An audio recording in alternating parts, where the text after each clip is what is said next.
Hello and welcome दोस्तों। आज हम देखने वाले हैं भारत के प्रमुख आंदोलन, समझौते और घटनाएं। तो इसी के ऊपर हम बात करेंगे और आज का वीडियो स्पेशल होने वाला है आपके सभी एग्जाम के लिए। तो पहला हमारा प्रश्न है, भारतीय राष्ट्रीय कांग्रेस की स्थापना कब की गई थी?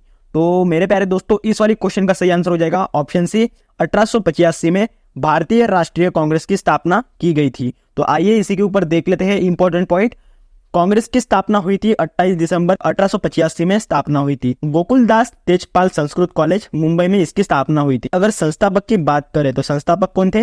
एलन ऑक्टेवियम ह्यूम थे इसके संस्थापक। तो इन्हें एओ ह्यूम भी कहा जाता है। उस काल में वाइसराय थे लॉर्ड डफरिन, प्रथम अध्यक्ष थे वोमेश चंद्र बैनर्जी, प्रथम मुस्लिम अध्यक्ष थे बदरुद्दीन तैयब जी और प्रथम महिला अध्यक्ष थे एनी बेजेंट। तो ये सभी पॉइंट आपको याद रखना है, एक ना एक पॉइंट आपको एग्जाम में जरूर पूछा जाएगा।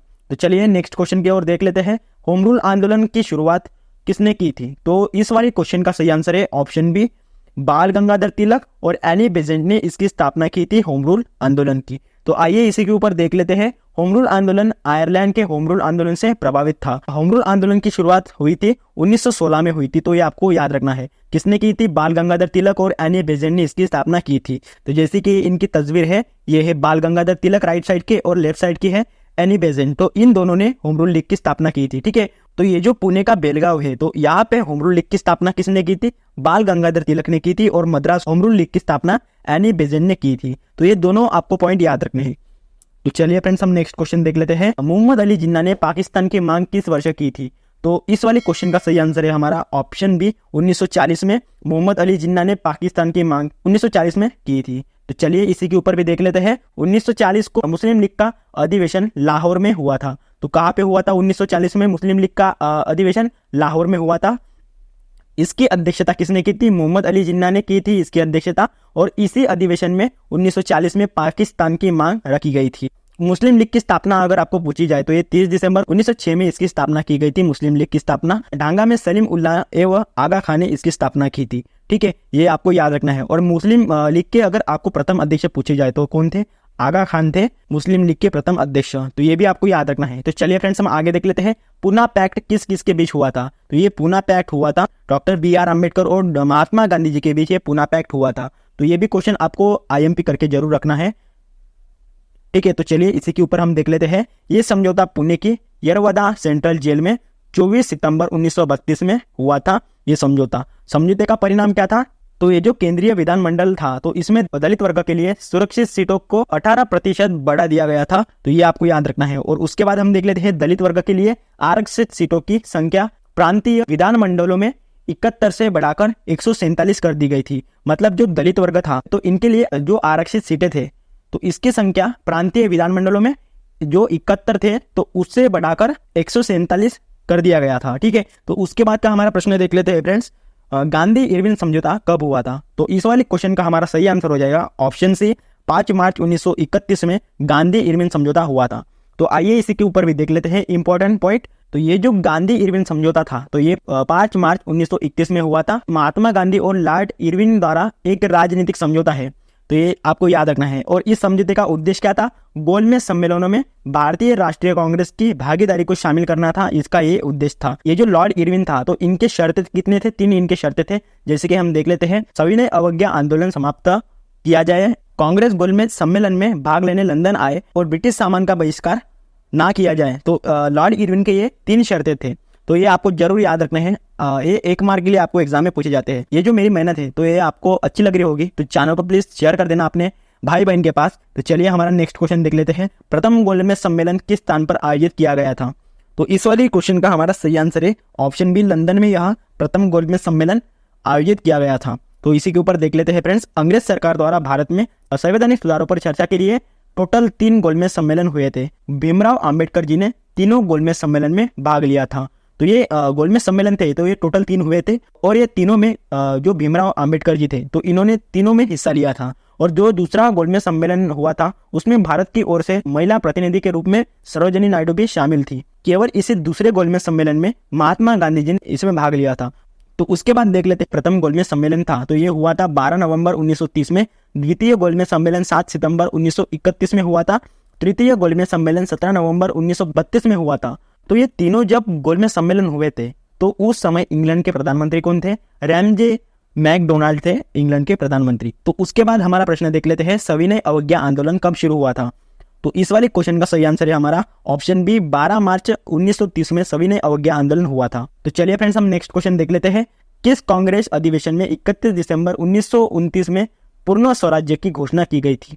तो इस वाले क्वेश्चन का सही आंसर हो जाएगा हमारा ऑप्शन सी, लाहौर में 31 दिसंबर 1929 को पूर्ण स्वराज्य की घोषणा की गई थी। पूर्ण स्वराज्य का प्रस्ताव वर्ष 1929 में भारतीय राष्ट्रीय कांग्रेस के लाहौर अधिवेशन में पारित किया गया था और वर्ष 1929 के कांग्रेस के लाहौर अधिवेशन में पंडित जवाहरलाल नेहरू की अध्यक्षता की थी।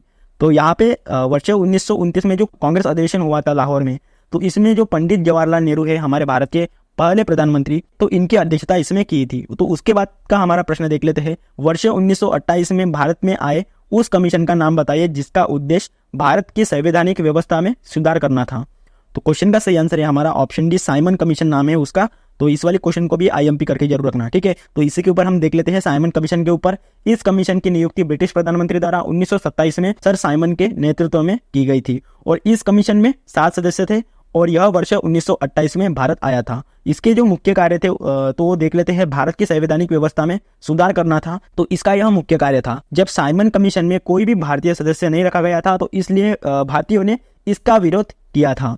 तो इस कमीशन को व्हाइट कमीशन भी कहा जाता है, ठीक है। तो ये जो कमीशन है साइमन कमीशन, तो इसे व्हाइट कमीशन भी कहा जाता है, ठीक है। तो चलिए नेक्स्ट क्वेश्चन देख लेते हैं, चौरी चौरा घटना तो ये कब घटी थी।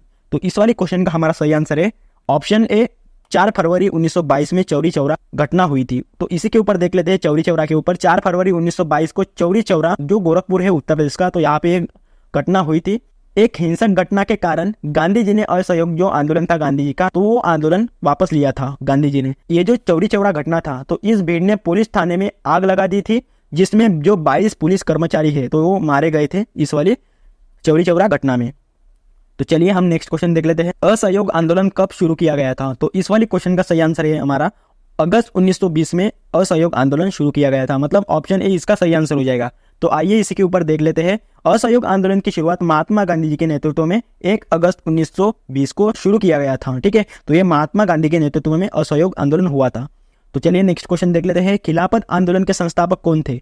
तो फ्रेंड्स इस वाली क्वेश्चन का सही आंसर अली बंधु है खिलाफत आंदोलन के संस्थापक, ठीक है। तो आइए इसी के ऊपर देख लेते हैं, खिलाफत आंदोलन तुर्की में खलीफा के पद के समर्थन में ब्रिटेन के खिलाफ आंदोलन हुआ था। खिलाफत आंदोलन की शुरुआत आपको पूछी जाए तो अली बंधु, शौकत अली और मोहम्मद अली द्वारा 1919 में की गई थी।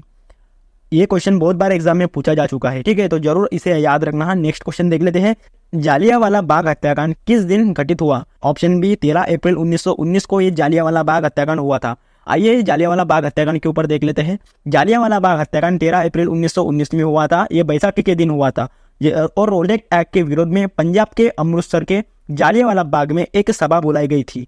तो जो पंजाब का जो अमृतसर है, तो उसमें जालियांवाला बाग में एक सभा बुलाई गई थी और शांतिपूर्ण विरोध कर रहे थे, पर जनरल डायर नाम का एक था, तो इन्होंने अंधाधुंध गोलियां चला दी थी इस जनरल डायर ने। इस घटना के विरोध में महात्मा गांधी ने केसर ए हिंद की उपाधि और रविंद्रनाथ टैगोर ने सर की उपाधि लौटा दी थी। तो ये भी पॉइंट आपको जरूर याद रखना है। तो नेक्स्ट देख लेते हैं, इस घटना की जांच के लिए हंटर कमीशन को नियुक्त किया गया था, ठीक है।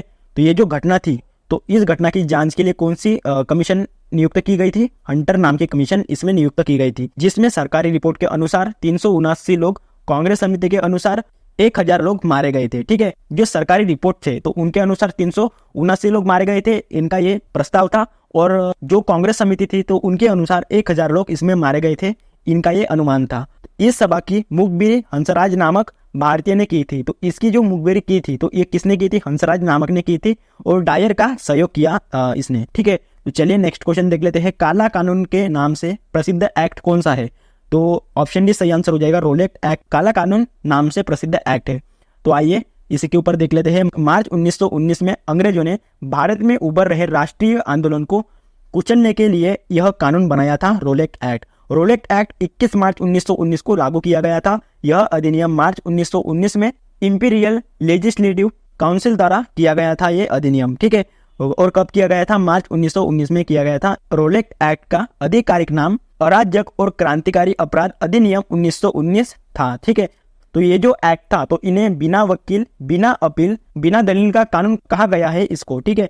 10 अप्रैल 1919 को पंजाब के 2 लोकप्रिय नेताओं जैसे कि डॉक्टर सत्यपाल और सैफुद्दीन किचलू को पुलिस ने गिरफ्तार कर दिया था। 10 अप्रैल 1919 को पंजाब के 2 लोकप्रिय नेताएं थे।